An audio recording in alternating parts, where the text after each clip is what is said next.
Assalamualaikum warahmatullahi wabarakatuh. Perkenalkan, nama saya Rahma Aziza Aulia dengan NIM 23650086.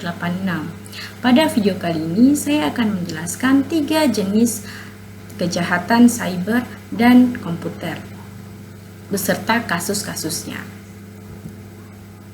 Kejahatan yang pertama yaitu kejahatan penyebaran informasi palsu atau disinformation.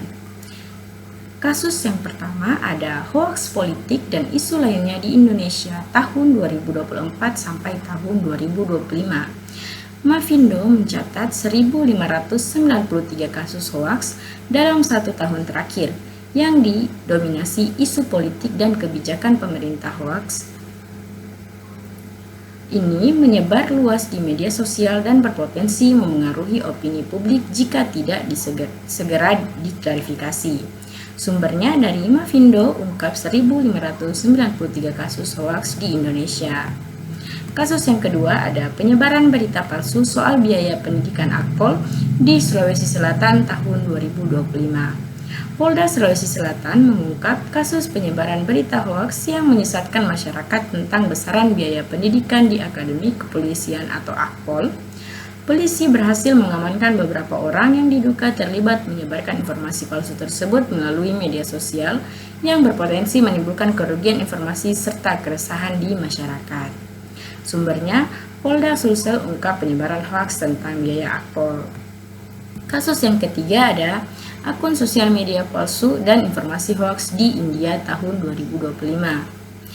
Di Gujarat, India, 2 akun Facebook dan Instagram yang mengatasnamakan tokoh publik atau termasuk anggota parlemen setempat digunakan untuk menyebarkan informasi palsu dan gambar AI yang dimodifikasi yang ditujukan untuk mencemarkan nama baik, termasuk klaim palsu tentang aktivitas kriminal dan tuntutan tidak benar terhadap individu.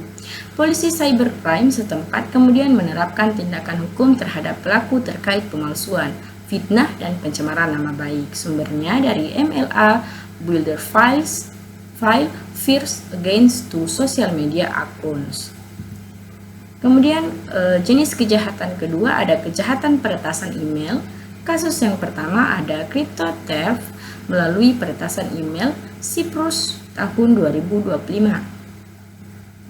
Seorang investor kripto kehilangan ratusan ribu euro setelah email pribadinya diretas. Dari email tersebut, pelaku mendapatkan akses ke akun dompet kripto dan memindahkan aset korban tanpa izin. Kasus ini menunjukkan bahwa email sering menjadi pintu masuk ke layanan digital lain. Sumbernya CCN Cryptocurrency News. Kasus kedua ada peretasan massal jutaan akun email di Ukraina. Polisi Ukraina menangkap pelaku yang meretas lebih dari 100 juta akun email dan media sosial menggunakan teknik menebak kata sandi atau brute force. Akun-akun tersebut kemudian dijual di dark web untuk penipuan dan pencurian identitas. Sumber CPO Magazine. Kasus ketiga ada sistem email FBI diretas dan digunakan menyebar pesan palsu. Sistem email eksternal FBI diretas dan digunakan untuk mengirim email palsu yang mengatasnamakan lembaga resmi. Pesan tersebut menimbulkan kebingungan publik dan menunjukkan bahwa peretasan email juga bisa berdampak pada kepercayaan terhadap institusi. Sumber Wikipedia, FBI, email hack. Kemudian jenis kejahatan yang ketiga ada kejahatan keuangan online. Kasus yang pertama ada penipuan investasi online berkedok trading di Indonesia. Korban tergiur iklan investasi trading di media sosial yang menjanjikan keuntungan besar dalam waktu singkat. Setelah korban mentransfer sejumlah uang, akun investasi tidak bisa diakses dan pelaku menghilang. Kasus seperti ini banyak dilaporkan di Indonesia dengan kerugian hingga miliaran rupiah. Sumber Antara News, Garing OJK, Indonesia Anti-Scam Center.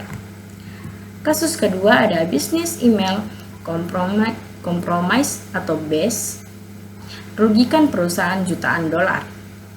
Pelaku meretas atau memasukkan email eksekutif perusahaan lalu mengirim instruksi palsu ke bagian keuangan untuk mentransfer dana. Banyak perusahaan internasional menjadi korban dengan kerugian mencapai jutaan dolar akibat satu email palsu. Sumber FBI Internet Crime Report. Kasus ketiga ada penipuan online menggunakan fake customer service bank. Pelaku menyamar sebagai layanan pelanggan bank melalui WhatsApp atau media sosial. Korban diminta memberi OTP atau data pribadi dengan alasan verifikasi akun. Data tersebut kemudian digunakan untuk menguras saldo rekening korban. Sumber Kominfo RI /OJK. Baik, mungkin itu saja penjelasan video kali ini dari saya. Jika ada salah kata mohon dimaafkan. Wabillahi taufiq wal hidayah. Wassalamualaikum warahmatullahi wabarakatuh.